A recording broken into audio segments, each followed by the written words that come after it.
Halo guys, balik lagi ke channel gua Absolute. Dan hari ini agak menyedihkan ya. Kita mau unboxing barang rusak. Oke, sebenarnya ini bukan barang rusak, jadi sebenarnya Zoom H4n Pro. Jadi buat sound recorder buat kalian yang suka mungkin bikin film atau gimana. Dan kenapa barang datang tapi barangnya hancur begini boxnya? Itu karena pelakunya digigit buaya. Jadi ini foto dua pelaku buayanya ya, bisa kalian lihat nih, gara-gara mereka barang datang, si kurirnya nggak taruh di tempat bener, langsung digigit abis deh, segini deh, hancur deh.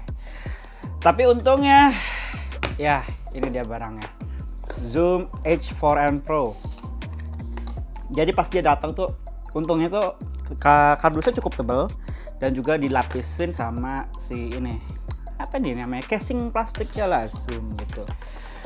Nah sebenarnya ini barangnya udah lama ya, kok bisa kalian tahu ya, namanya kalian udah sering tahu namanya Zoom, ada Zoom H1, yang ini Zoom H4n tapi yang Pro. Kalau kalian tahu Zoom H4n tuh udah sekitar berapa ya, udah lama ya, berapa tahun yang lalu, udah 10 tahun ada ya. Nah diperbaruin lah sekitar tahun 2016 Zoom H4n Pro. Nah kebetulan gue nyari lagi lihat-lihat, ada yang all black. Dan all black ini baru keluar 2 tahun yang lalu sih. Jadi ya teknologi sebenarnya barang udah lama ya. Cuman masih reliable banget sampai sekarang, banyak dipakai, nggak jarang banget orang ganti. Dan apa ya, ini tuh kayak buat kalian para pekerja perfilman lah, ini tuh sudah kayak barang wajib lah gitu. Oke. Apa sih spesialnya sih dari si Zoom H4n Pro ini? Nah ini sebenarnya gue udah punya sih sebenarnya Zoom H1. Zoom H1 sendiri juga udah keluar baru lagi yang Zoom H1 Pro. Cuman karena tadi gue mungkin mau beli satu lagi yang Zoom H1 Pro, tapi ya kayak setengah hati gitu ya, karena cuman naik dikit gitu. Mendingan langsung aja gue loncat ke si Zoom H4n ini yang Pro, karena ini udah apa ya, udah lama pengen gue beli sebenarnya, cuma baru akhirnya gue beli karena sejauh ini gue interview klien gue pakai wireless ini colok ke Rode NTG 4 Plus gue. Semua berjalan lancar kecuali gue lupa setting di kamera itu kalau gainnya tuh sekitar 20, dan itu noise-nya luar biasa gede banget dan itu tidak bisa dimaklumi. Jadi usahakan hindari colok langsung rekam ke kamera. Mungkin boleh sebagai referensi, cuman kalau buat final output gue rasa paling bener tuh emang dipisah.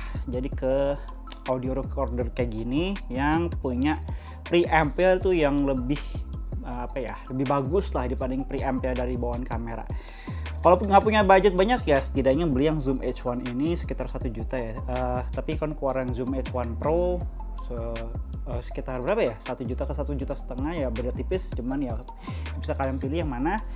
Kalau punya budget lebih, ini paling wajib banget kalau kalian udah mulai klien-klien yang gede, pakai Zoom H4n Pro ini dengan harga kisaran 3 juta. Dan 3 juta ini kalian bisa dapat apa aja sih? Pertama, kalian dapat 2 colokan untuk XLR connection, dan juga dia bisa pakai quarter inch connection, jadi yang seperempat itu inchnya, jadi bisa colok ke tengah 2 biji ini channel.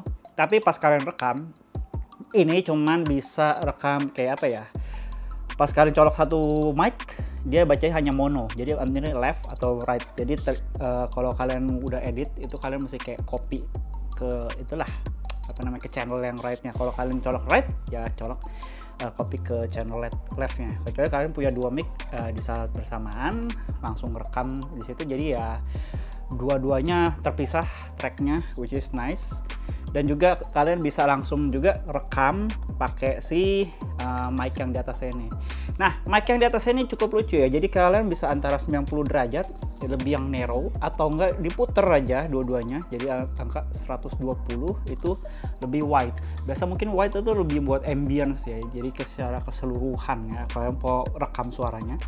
Cuman interview biasa itu di 90 ya, jadi artinya 90 derajat jadi lebih narrow gitu. Untuk fiturnya sendiri dia tuh paling gede bisa ngerekam WAV dan juga MP3 dan wave-nya itu 96 kHz dalam 24 bit. Jadi cukup oke untuk record ini audio buat pekerjaan. Dan kalau kalian rekam ini, di sini agak tricky partnya ya. Kalau kalian mau rekam di sini ada ada satu input mic atau satu dua. Nah, kalau kalian pakai input mic itu bakal kalian nangkap suara dari atas ini. Kalau kalian pencet yang satu atau dua itu otomatis kepencet. Kalau pencet salah satu, dua kepencet, jadi bakal nerima input dari dua sini. Bisa kalian ambil 4 channel ya. Kalian mau ini rekam, tapi kalian mesti masuk ke dalam settingannya di 4 channel. Jadi 4 channel dengan rekam semua. Dan kurang lebih kalian kalau pas kalian lagi rekam ini agak tricky juga. Kalian pencet sekali, dia hanya blinking ya. Kalian blinking itu belum rekam, tapi kalian mesti pencet sekali lagi baru dia ngerekam gitu. Jadi kayak buat setting sebelum mulai rekam. Jadi kalau udah selesai rekam biasa ada di sini ada tombol stop. Di sini buat preview back lagi atau enggak di fast forward back forward di sini. 4 tombol di atas. Ini pertama folder, jadi kalian bisa pertama klien A.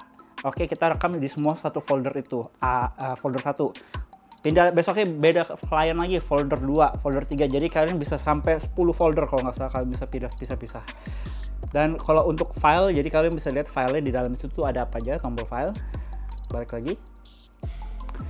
Untuk yang ketiga itu speed. Jadi kalian tuh, ini gue belum pernah pakai ya. Jadi baru sebagian gue pakai. Cuman speed ini lebih mungkin gue wanti-wanti tuh buat kayak kalian preview suaranya tapi lebih cepet atau dipercepat gitu deh. Cuman gue belum kurang tahu. Untuk yang paling pojok di sini buat pilih format WAV atau MP3 dan seterusnya, banyak banget pilihannya. Bisa kalian lebih kualitasnya bisa kalian pilih dari situ sesuai kebutuhan. Kalau kalian beli memory card, hati-hati. Di sini dia pakai SD card dan kalian nggak bisa pakai memory card lebih dari 32 GB. Kalau kalian colok dia 32 GB, lebih sekitar 64 GB, dia nggak bakal nggak bisa baca. Jadi jangan salah beli. Dan jangan ngomel ke orangnya kalau rusak nih. Ya kalian cek dulu itu memory cardnya 32 atau 32 ke atas gitu. Untuk di samping tadi sama ada tempat memory card. Di sini ada input level, jadi record level. Jadi seberapa sensitif kayak kalian bakal menangkap suara. Kalau bisa tuh jangan terlalu tinggi, karena semakin tinggi sensitivitasnya kalian nangkep pasti white noise gitu. Sama lah kayak kamera, kalau terlalu tinggi ISO-nya tuh bakal nangkep banyak noise juga di gambar. Yang atas ada menu, jadi kalian banyak banget menu bisa dipilih. Di sini ada greasy wheel, jadi bisa pilih-pilih, bisa ditekan juga. Untuk di bawah sama tadi gue udah jelasin ada XLR, tapi yang di tengah ini ada power, jadi kalian bisa colok power juga langsung AC. Yang di sebelahnya ada remote, jadi kalian bisa remote, ada dijual terpisah ya, cuman kayaknya orang jarang pakai yang remote gitu ya, jadi bisa dikontrol, dipakai controller gitu.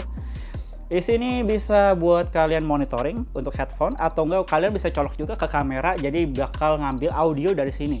Cuman jangan berharap banyak, karena ini preamp-nya dari kamera itu pasti kurang bagus. Jadi walaupun jernih diambil dari sini, tapi tetap aja ambil file yang dari sini itu lebih jernih lagi dibanding kalian colok ke kamera. Tapi kan karena gue cuma buat review dan gue nggak sampai produksi ya, gue cuma langsung aja pakai lavalier ini masuk ke kamera, jadi biar cepet aja workflow-nya. Ada buat preview, di sini ada volume, jadi ada buat gede-kecilin. Ada juga USB, jadi ini bisa colok ke komputer kalian. Dia bisa jadi mic buat di komputer kalian.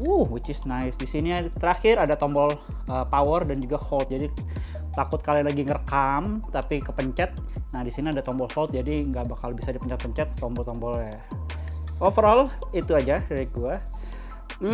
Untuk di menunya sendiri, kalian bisa banget pakai Phantom Power di sini. Jadi kebetulan gue pakai Rode NTG 4 Plus. Jadi gue ambil power dari sini, cuman yang pasti baterai pasti cepat habis, begitulah.